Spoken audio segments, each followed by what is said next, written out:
আসসালামু আলাইকুম। বর্তমানে বাংলাদেশে ওই মা ইলিশের অভিযান চলতে আছে।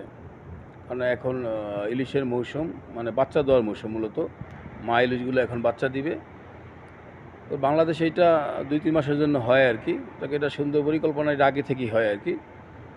এখন বিষয় হইল যে যারা জেলে ভাই যারা আছে, যারা মাছ ধরে বিশেষ করে মূলত, এদের জন্য সরকার একটা আ ত্রাণের ব্যবস্থা করছে।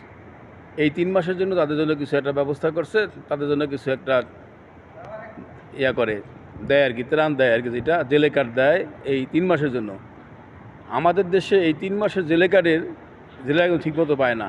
আমি জেলে না, আমাকে দেওয়া হয় জেলে কার্ড। আমার আজকে বয়স হইল, বিশেষ করে আমার এলাকায় যারা আছে, অন্তত আমার এলাকার জেলেদের, যার এলাকার তার জেলেদেরকে যেন ঠিকমতো তাদের সেই প্রাপ্যটা পৌঁছে দেওয়া হয় এই ৩ মাসের জন্য। নাহলে এদের ফ্যামিলির অভিশাপে ধ্বংস হয়ে যাবেন, অলরেডি তো ধ্বংসের পথেই। তদ্রূপ আমি বলতে চাইতেছি যে এই জেলে কার্ডগুলা যাতে 3 মাস বা 4 মাসের যে অভিযান থাকবে, এদের প্রাপ্যটা এদেরকে ঠিকমতো দিতে হইব আর কি। এবং এটা অবশ্যই বুঝিয়ে দিবেন, এটা আপনার দায়িত্ব। যার এলাকার যার দায়িত্বরত যারা আছেন, যাদের কাছে এগুলো আসবে, অবশ্যই সেজন্য ঠিকঠাক মতো জেলেদেরকেই বুঝিয়ে দেওয়া হয়।